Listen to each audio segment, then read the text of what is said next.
Hello बच्चों, आप लोग कैसे हो? बढ़िया हो? तो हम शुरू कर रहे हैं मेरे भाई यूपी टेट 2026 के लिए आज नया चैप्टर। वो चैप्टर कौन सा होगा? संख्या पद्धति, नंबर सिस्टम। बच्चों लोग, यह बहुत इंपॉर्टेंट चैप्टर है। यह यूपी टेट में इसमें से कई चैप्टर बनते हैं, तो आइए हम इसको बारीकी से हर एक चैप्टर को आसानी से पढ़ें और समझें। इसमें से बहुत सारे क्वेश्चन उठाए जाते हैं। तो जो बच्चा लोग अभी नहीं जुड़े हमारे वो हमारे यूट्यूब चैनल पे, वो फटाफट जुड़ जाए और वीडियो को ध्यानपूर्वक देखें। बच्चा, यह चैप्टर बहुत इंपॉर्टेंट है हर एक एग्जाम के लिए, हर एक वनडे एग्जाम के लिए यह चैप्टर बहुत इंपॉर्टेंट है। ठीक है, तो जुड़ गए आप लोग? हम शुरू करें? चले आइए, इसके बारे में हम बारीकी से हर एक चीज के हम टॉपिक को आपको बताएंगे, हर एक शब्द पे कि कहाँ पे क्या कैसे यूज होता है। इसमें बहुत सारे चैप्टर आते हैं, लेकिन इनको मिला करके नंबर सिस्टम, इसको संख्या पद्धति नाम दिया। ठीक है, चलो देखिए इसके बारे में हम देखते हैं। तो आप लोग कॉपी और पेन ले लीजिए। जहां आपको इंपॉर्टेंट लगे, जहां पे मैं स्टार बनवा दूं, जहां पे लिख दूं नोट, वहां पे आप उसको नोट डाउन कर दें। क्योंकि प्रैक्टिस के समय जब आप प्रैक्टिस करेंगे तो आपको ये चीजें काम आएंगी, इसलिए मैं कह रहा हूं आपको। ठीक है, तो सबसे पहले मेरे भाई नंबर सिस्टम में होता है नंबर। नंबर नंबर को क्या बोलते हैं हिंदी में? संख्या। ठीक है, ये मुख्य भाग है नंबर। नंबर से शुरुआत होता है। इसके दो बेटे होते हैं। मान लो नंबर है, इसके दो भाग हैं। एक है रियल नंबर। क्या है? रियल नंबर, वास्तविक संख्या। इसको हिंदी में क्या बोलते हैं मेरे भाई? वास्तविक संख्या। ठीक है, और जो दूसरा भाग है इमेजिनरी नंबर।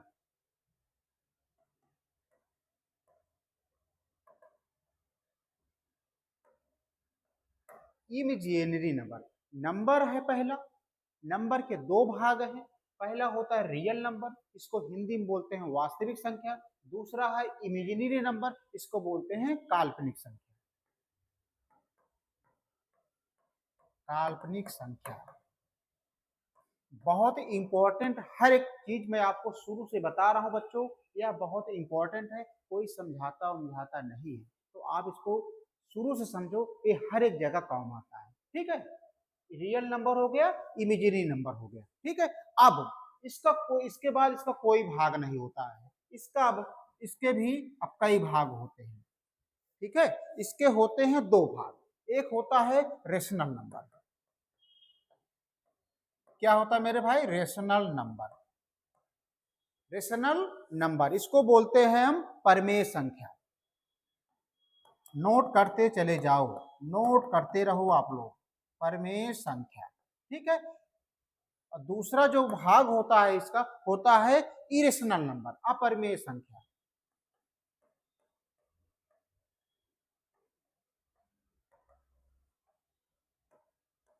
क्या होता है मेरे भाई? अपरिमेय संख्या।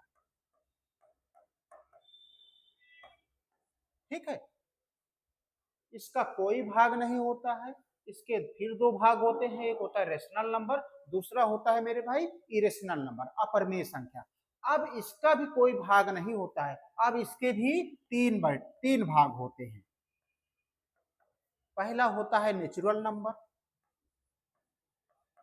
नेचुरल नंबर जिसको हिंदी में बोलते हैं प्राकृतिक संख्या। दूसरा होता है होल नंबर, इसको बोलते हैं पूर्ण संख्या। और तीसरा होता है इंटीजर नंबर, इसके बोलते हैं पूर्णांक संख्या। ठीक है, इसको क्या बोलते हैं? पूर्णांक संख्या। अब ध्यान देना बच्चों, ये बहुत इंपॉर्टेंट चार्ट है। आप लोग इसको लिख लीजिए, रट लीजिए। बहुत इंपॉर्टेंट चैप्टर है मेरे भाई। नंबर संख्या, नंबर पर हमने नंबर सिस्टम से शुरू किया। तो शुरू में जो होता है नंबर, इसके दो भाग होते हैं, आप समझ लो, रियल नंबर होता है, इमेजिनरी नंबर होता है। उसका हिंदी दे रखा वास्तविक संख्या, काल्पनिक संख्या। अब इससे कोई भाग नहीं होता, अब जो होता है इसी को होता है। रियल नंबर दो भागों में बटा होता है, एक होता है रेशनल नंबर, परिमेय संख्या, दूसरा होता है इरेशनल नंबर, अपरिमेय संख्या। फिर अब इसके कोई भाग नहीं होता है मेरे भाई।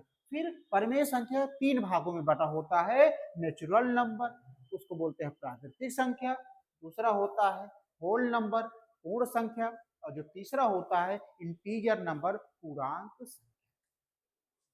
ठीक है, तो बच्चा लोग ये है। अब यहीं तक पढ़ना है, यहीं तक। आइए इसके बारे में हम आपको डिफिनीशन बताते हैं, इसका उदाहरण बताते हैं, यह कैसे यूज होता है, ये सब जानकारी इसमें इकट्ठा करते हैं। ठीक है, यहाँ तक समझ पाए कि नहीं आपको? तो मेरे दोस्त सबसे पहले नंबर से, संख्या से स्टार्ट हुआ है। ठीक है, इसको आप लिख लिए कि नहीं? चीजें समझ रहे हो चार्ट की कि नहीं? आगे बढ़े अब, चलो। तो हम शुरू करते हैं रियल नंबर से। कहाँ शुरू करते हैं मेरे भाई? रियल नंबर से।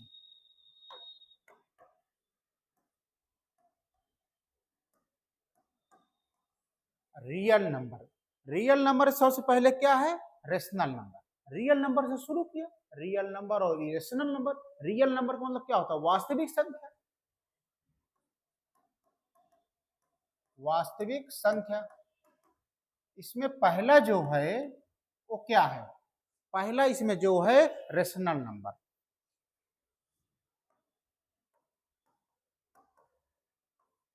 रेशनल नंबर, परिमेय संख्या।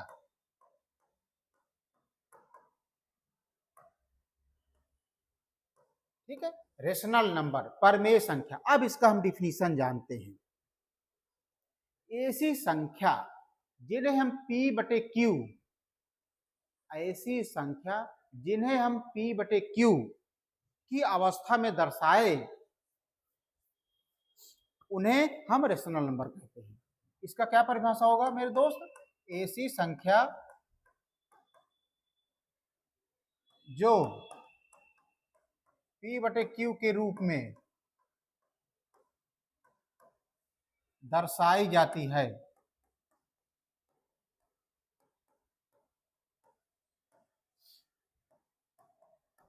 उसे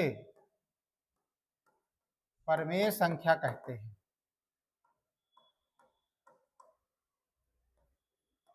अर्थात ऐसी संख्या जो P बटे Q के रूप में हो, उसे हम क्या कहते हैं? परिमेय संख्या कहते हैं, रेशनल नंबर। ठीक है, लेकिन यहाँ पे वह Q is not equal to 0 के हो। ठीक है, वह Q is not equal to 0 के हो, अर्थात Q को मान 0 ना हो। ठीक है, ये परिभाषा है। ऐसी संख्या जो P बटे Q के रूप में दर्शाई गई हो और वह Q is not equal to 0, यानी Q बराबर 0 के ना हो, वह हमारी परिमेय संख्या कहलाती है। ठीक है, उदाहरण देखते हैं मेरे भाई। उदाहरण देखो, जैसे 3/4। 3/4 बताइए परिमेय है कि परिमेय संख्या है कि नहीं? परिमेय संख्या है। क्यों? क्यू ए हो गया P, ये क्या हो गया? Q, तो P बाई Q के रूप में है कि नहीं? P बाई Q के रूप में है तो क्या संख्या कहलाएगी? परिमेय संख्या कहलाएगी। पूछेगा कैसे सवाल बनते हैं? 3/4 क्या परिमेय संख्या है या नहीं? तो आप अगर याद रहेगा डिफिनीशन तो आप आराम से आंसर लगा दोगे। ठीक है, P बाई Q के रूप में जो संख्या हो वह परिमेय संख्या कहलाती है। ठीक है, दूसरा उदाहरण देखो, जैसे -4/5। यह बताओ परिमेय संख्या है कि नहीं? परिमेय संख्या है मेरे भाई, चाहे वो प्लस में हो माइनस हो, इससे कोई फर्क नहीं पड़ता। क्यों? क्यों ये P है, ये Q है, तो P बाई Q के रूप में है कि नहीं? तो ये संख्या क्या कहलाएगी? परिमेय संख्या कहलाएगी। ठीक है, अब जैसे 5/0, यह बताओ परिमेय संख्या है कि नहीं? परिमेय संख्या है या नहीं? रविंदर बताओ, P 5/0 परिमेय संख्या है या नहीं? यह नहीं परमेय संख्या। क्यों? क्योंकि यहाँ पे q बराबर 0 दिया है। मैंने बोला था परिभाषा में q is not equal to 0, क्योंकि q 0 के बराबर नहीं होना चाहिए। नहीं तो आप जब 0 से 0 काटोगे तो 0 हो जाएगा, इसमें p बटे q के रूप में बनेगा ही नहीं, तो यह परमेय संख्या नहीं होगी। तो बच्चा लोग अब आपको समझ में आ गया होगा कि p बटे q यानी परमेय संख्या की परिभाषा समझ में आ गई, परमेय संख्या आप पहचान लोगे। ठीक है, तो बच्चों लोग अगर चीजें समझ में आ रही हो तो वीडियो को लाइक और सब्सक्राइब जरूर कर देना। कम से कम 1000 लाइक्स व्यू या सब्सक्राइब होना चाहिए। ठीक है, ये समझ पाए कि नहीं आप लोग?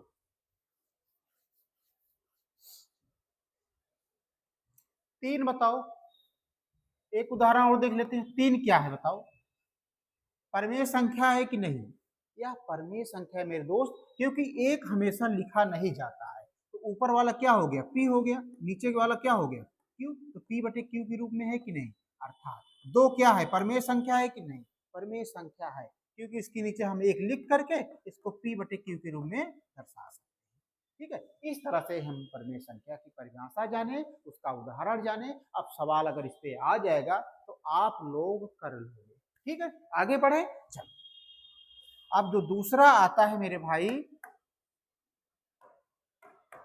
अब जो दूसरा आता है क्या है? दूसरा अपरमेय संख्या। अपरमेय संख्या यही तो होगा, इसको इंग्लिश में क्या बोलते हैं? Irrational number.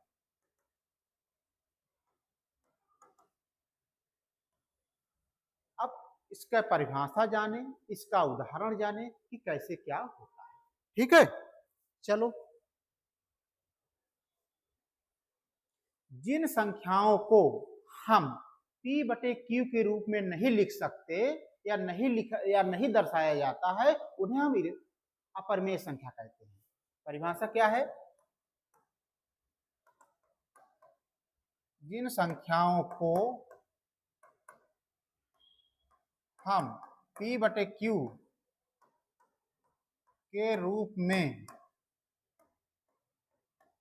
नहीं दर्शा सकते,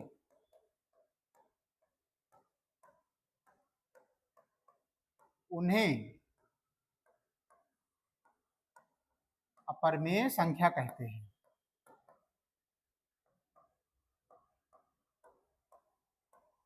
अर्थात जो संख्याएं p बटे q के रूप में नहीं दर्शाई जाती हैं, उन्हें हम अपरमेय संख्या बोलते हैं। ठीक है, इसके उदाहरण जान लेते हैं। इसका उदाहरण मोटा मोटा समझ पाए कि नहीं बात? मेरे मतलब है कि भाई आप यहाँ पे देखो, एक क्वेश्चन नहीं पूछता, बस आपको पूछेगा, क्वेश्चन पूछेगा कि जैसे 3/4 परमेय है का परमेय, इस तरह से क्वेश्चन बनता है। लेकिन आप लोग डिफिनीशन जानते रहो, हो सकता है डिफिनीशन आपसे पूछ ले या कोई राह चलते ही आपसे अगर पूछ ले तो क्या बताओगे, इसलिए जानना जरूरी है। ठीक है, चलो इसका एग्जाम्पल देखो। जैसे √5, क्या यह संख्या अपरमेय संख्या है कि नहीं? बताइए। यह संख्या अपरमेय संख्या है। क्यों? क्योंकि मेरे भाई √5 को हम रूट के बाहर नहीं निकाल सकते। रूट के बाहर हम नहीं निकाल सकते। ठीक है, जब रूट के बाहर नहीं निकाल सकते तो क्या हो जाएगी? यह p बटे q के रूप में होगी नहीं, तो क्या संख्या कहलाएगी? अपरमेय संख्या कहलाएगी। ठीक है, इसी प्रकार देखो √3, ये क्या है? ये अपरमेय संख्या है। √7, ये क्या है? अपरमेय संख्या है। √10, ये अपरमेय संख्या है। क्यों ऐसा है? क्योंकि हम इसको p बटे q के रूप में नहीं दर्शा सकते, क्योंकि रूट के बाहर ये नहीं संख्या निकल सकती, इसलिए क्या है? अपरमेय संख्या है। ठीक है, अब बताओ मेरे भाई √4, यह क्या है? परमेय है कि अपरमेय है? यह देखो कैसे, √4 को बाहर निकालो, जिसको हम लिख सकते हैं 2 दूना 4, तो जोड़ा बनता है, तो हम इसको बाहर निकल गया 2/1। अब एक किस रूप में हो गया? p बटे q के रूप में। जब p बटे q के रूप में हो जाए तो यह संख्या क्या कहलाएगी? परमेय संख्या कहलाएगी। ऐसा क्यों हुआ? क्योंकि √4 रूट के अंदर से बाहर निकल जा रहा है और वह p बटे q के रूप में हो जा रहा है, इसलिए यह संख्या परमेय संख्या कहलाएगी, अपरमेय संख्या नहीं कहलाएगी। ठीक है बच्चों, यहाँ तक क्लियर। तो इस प्रकार हमने नंबर के पूरे नंबर संख्या क्या है पूरा उसका पार्ट पढ़ा। उसके बाद हमने डिफिनेशन शुरू किया रियल नंबर से, परमेय संख्या पढ़ा, उसका उदाहरण पढ़ा। इसके बाद अपरमेय संख्या की परिभाषा पढ़ा, उसका उदाहरण जाना। अब अगर आपको पूछ लेगा कि परमेय संख्या क्या है, अपरमेय संख्या क्या है, इसको पहचानो, तो आप लोग आसानी से पहचान। ठीक है, यहाँ तक कोई डाउट? तो मेरे भाई अगर यहाँ तक कोई डाउट ना हो तो आप वीडियो को लाइक और सब्सक्राइब जरूर कर दीजिए। ठीक है, एकदम ईमानदारी से बता रहा हूँ, ईमानदारी से पढ़ा रहा हूँ आपको, एक एक पॉइंट पे चर्चा कर रहा हूँ। ये आपके क्वेश्चन पूछे जाएंगे UP TET, C TET, super TET इसमें। ठीक है, एकदम बेसिक जीरो लेवल से पढ़ा रहा हूँ आपको। चलो आगे, चलो अब इसके बाद आते हैं, अब इसके बाद मेरे भाई आते हैं, किस पे आते हैं बताओ?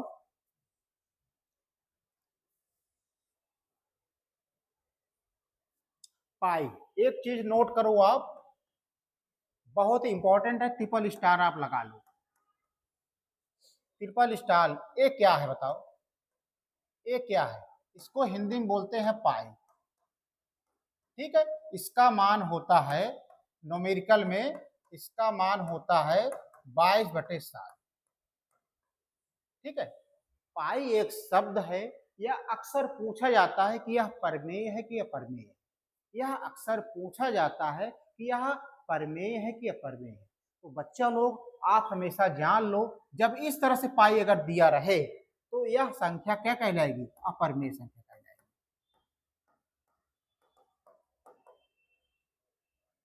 अपरमेय संख्या कहलाएगी। ठीक है, जब न्यूमेरिकल अगर दिया रहे 22/7 तो ये p/q के रूप में होगा, तो यह संख्या क्या कहलाएगी?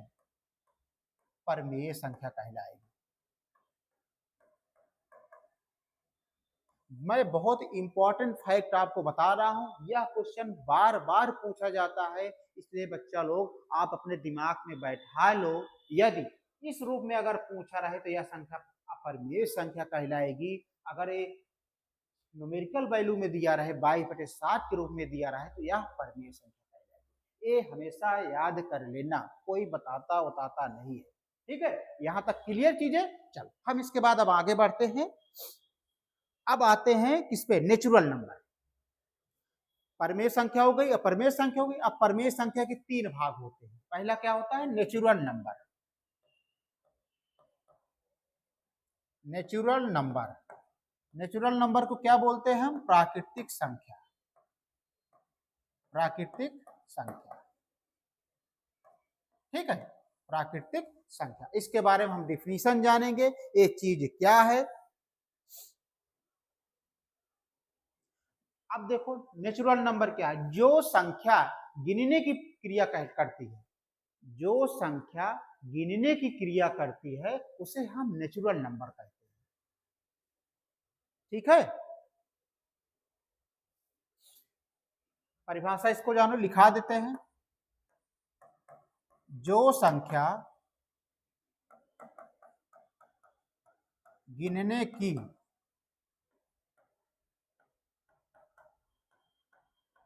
क्रिया करती है उसे हम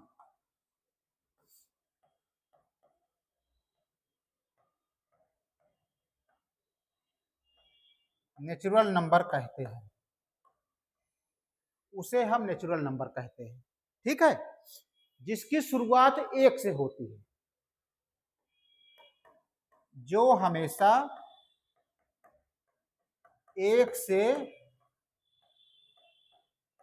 शुरू होती है।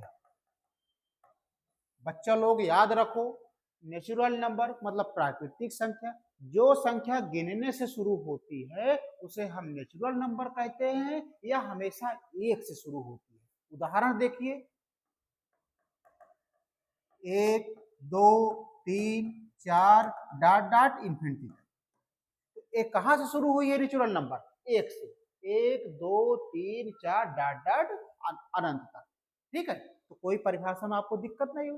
नेचुरल नंबर क्या है? जो संख्या गिनने से शुरू होती है, गिनने मतलब एक से, तो एक से शुरू हो रही है, 1 2 3 4, तो यह संख्या क्या कहलाएगी? नेचुरल नंबर कहलाएगी। ठीक है, यहां तक कोई दिक्कत? नेचुरल नंबर की परिभाषा जाने, अब इसके बारे में हम जानते हैं।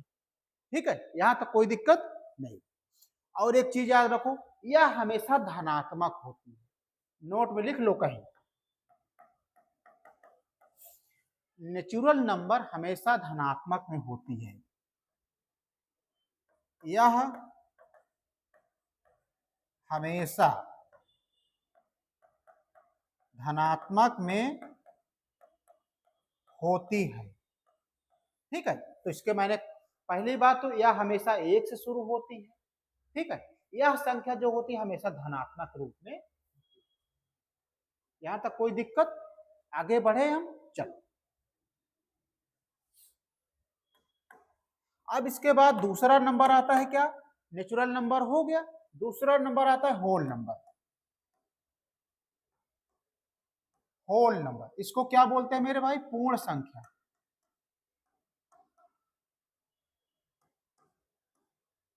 होल नंबर, नेचुरल नंबर के बाद क्या आता है मेरे भाई, पूर्ण संख्या, होल नंबर। इसकी परिभाषा क्या है बताओ, ये संख्याएं जीरो से शुरू होती है। होल नंबर का मतलब यह संख्याएं जीरो से शुरू होती है। लिख लो, यह संख्याएं जीरो, शून्य से शुरू होती है। होल नंबर यह संख्याएं शून्य से शुरू होती हैं। कैसे, जैसे 0, 1, 2, 3 डॉट डॉट अनंत तक। ठीक है, तो कहां से शुरुआत हुई, जीरो से, तो कौन सा क्या होगा ये, होल नंबर, पूर्ण संख्याएं। ठीक है, अब तीसरा नंबर क्या आता है, इंटीजर नंबर। इसको क्या बोलते हैं, पूर्णांक संख्या।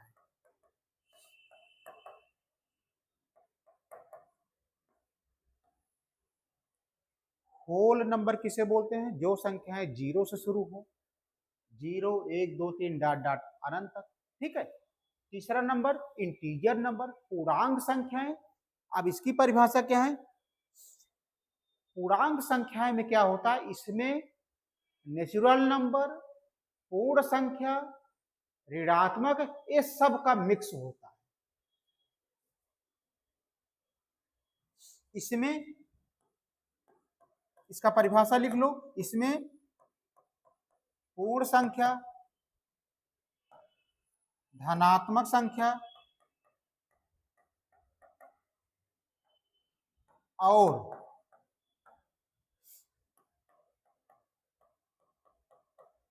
ऋणात्मक संख्याएं भी आती है। ठीक है, मेरे कहने का मतलब है पूर्णांक संख्याएं क्या है, पूर्णांक संख्याओं में धनात्मक भी संख्याएं होती हैं, पूर्ण संख्याएं भी होती हैं, ऋणात्मक संख्याएं भी होती हैं, अर्थात सबका मिक्स जो होता है वो पूर्णांक संख्या कहलाती है। अब इसके उदाहरण में देखिए, जैसे -4, -3, -2, -1, 0, फिर +1, +2, 3 डॉट डॉट अनंत। ठीक है, इसमें कहां से ऋणात्मक भी आ गया, ठीक है, होल नंबर भी आ गया, ठीक है, नेचुरल नंबर भी आ गया, तो इसमें सबका मिक्स होता है, तो वो संख्याएं क्या कहलाएंगी, इंटीजर नंबर, पूर्णांक संख्या। हम हमारे हिसाब से इसमें डिफिनीशन में किसी बच्चे को कोई दिक्कत नहीं होनी चाहिए। अगर दिक्कत होती है तो आप हमारे YouTube चैनल के कमेंट बॉक्स में कमेंट करके आप जरूर बताइए। बच्चों लोग, अगर आपको चीजें वीडियो पसंद आ रहा हो तो आप वीडियो को लाइक और सब्सक्राइब करना मत भूलिए। ठीक है, एकदम शुरू बेसिक से पढ़ा रहा हूँ, आपको बेसिक से पढ़ा रहा हूँ, एक एक पॉइंट पे डिस्कस कर रहा हूँ, देख लेना, यहीं से क्वेश्चन बनेंगे, यहीं से मेरे भाई क्वेश्चन बनेंगे। यहां तक कोई दिक्कत नहीं, आगे बढ़े हम, चलो बढ़ते हैं।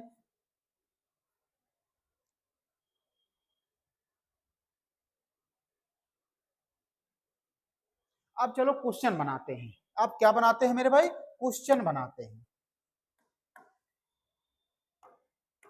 अब देखो क्वेश्चन बनाते हैं, जीरो क्या है, आप बताओ मेरे भाई जीरो क्या है, इसमें दिया रहेगा ऑप्शन, मान लो ए ऑप्शन दे दिया प्राकृतिक संख्या, बी ऑप्शन दे दिया पूर्ण संख्या,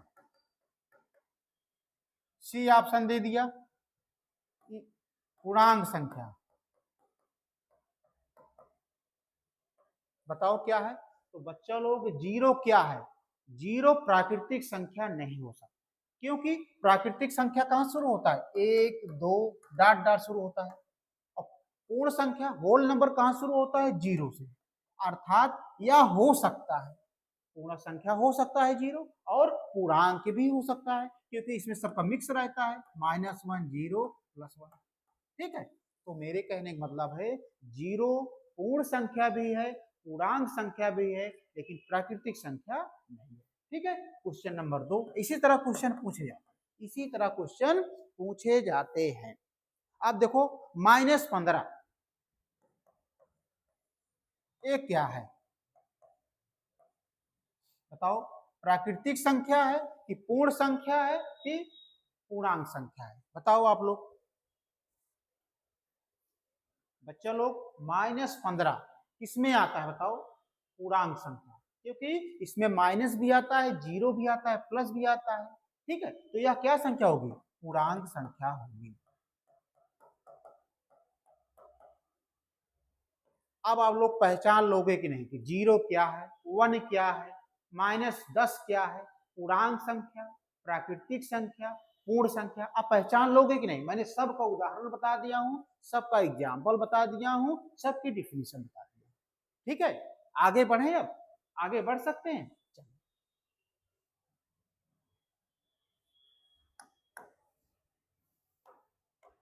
चलो अब आते हैं मेरे भाई, किस पे आते हैं बताओ। अब बच्चों लोग कुछ और संख्याएं हैं, जैसे सम संख्या, इसका भी जान लो, सम संख्या। सम संख्या को बोलते हैं इवन नंबर।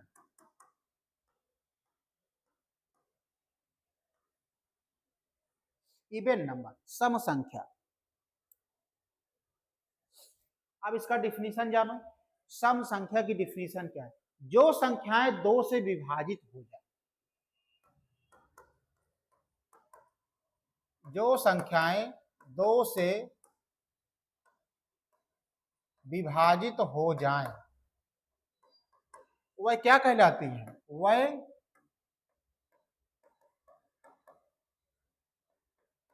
सम संख्याएं कहलाती है।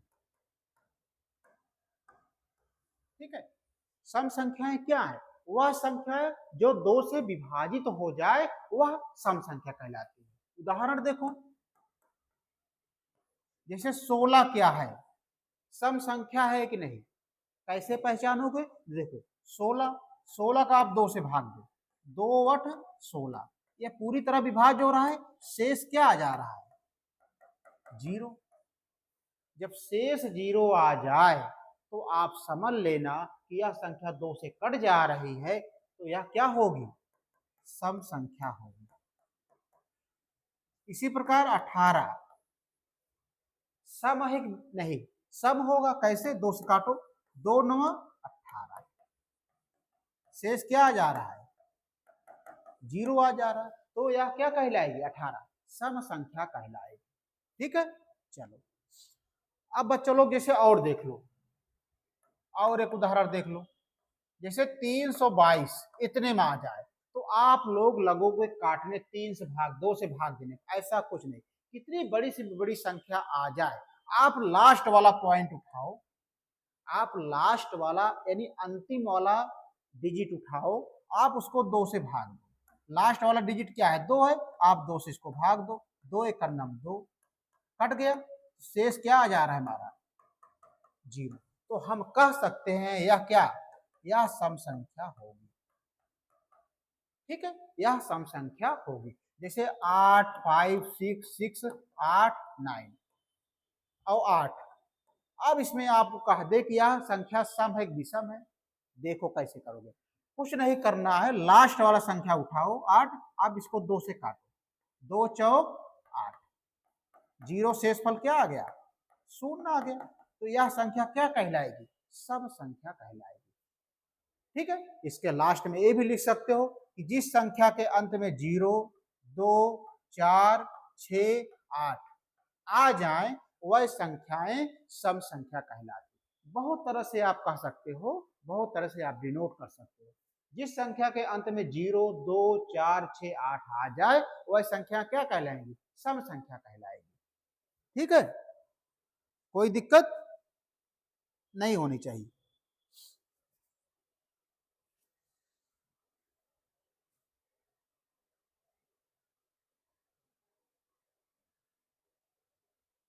चलो हम आगे बढ़ते हैं। अब कौन संख्या आएगी?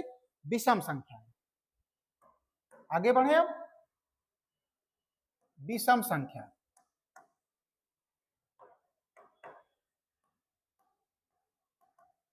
विषम संख्या इसको क्या बोलते हैं? Odd number.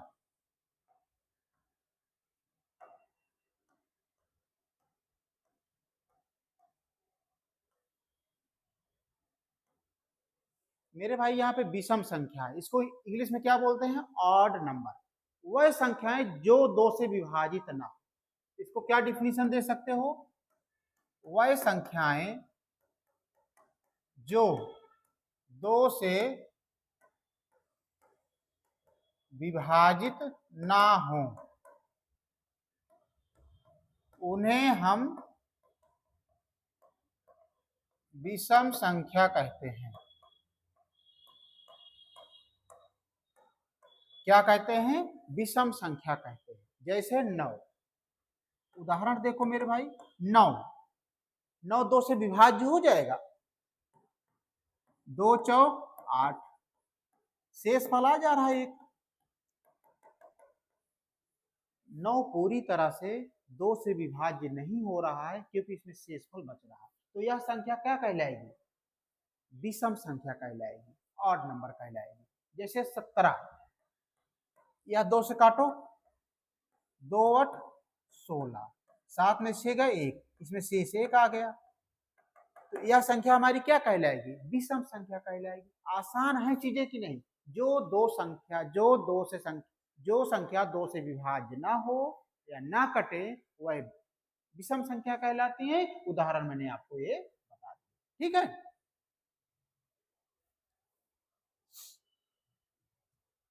अब नोट करके एक चीज लिख लो, नोट, 0 हमेशा 0 हमेशा सम संख्या होती है। 0 हमेशा सम संख्या होती है। बच्चा लोग ये बहुत महत्वपूर्ण है, 0 हमेशा सम संख्या होती है। ठीक है, इस तरह से आज हमने आपको संख्या के बारे में बता दिया, कितने पार्ट में होते हैं, उसके बाद मैंने सबका डिफिनीशन बता दिया, सबको उदाहरण सहित बता दिया हूं बच्चों आपको। परिमेय संख्या क्या होती है, अपरिमेय संख्या क्या कहलाती है, प्राकृतिक संख्या क्या कहलाती है, पूर्ण संख्याएं क्या होती हैं, पूर्णांक संख्याएं क्या कहलाती हैं, सम संख्या क्या होती है, विषम संख्या क्या होती है, इसका उदाहरण सब मैं आपको आज बता दी हूँ बच्चों। यह बहुत महत्वपूर्ण टॉपिक है, आप इसको एक बार दोबारा वीडियो देखोगे तो चीजें समझ में आ जाएगी। यहीं से क्वेश्चन हमारे बनते हैं, चाहे वो एसएससी में हो, चाहे टेट में हो, चाहे सीटेट में हो, चाहे यूपी टेट में हो। तो बच्चों लोग, आप लोग ज्यादा से ज्यादा लाइक और सब्सक्राइब कर देना। कल मिलते हैं नेक्स्ट, कुछ अभी और बचे हुए हैं संख्याएं, उसके बाद हम लोग आ जाते हैं सवाल पे आ जाते हैं। ठीक है, सारा मैं टॉपिक आपको कवर कर रहा हूं क्योंकि अभी आप 1 2 3 महीना आपका बचेगा, तब तक मैं पूरा सिलेबस आपको कंप्लीट कर दूंगा। ठीक है, बस बच्चा लोग, आप लोग लाइक और सब्सक्राइब करते रहिए। जय हिंद। ठीक है।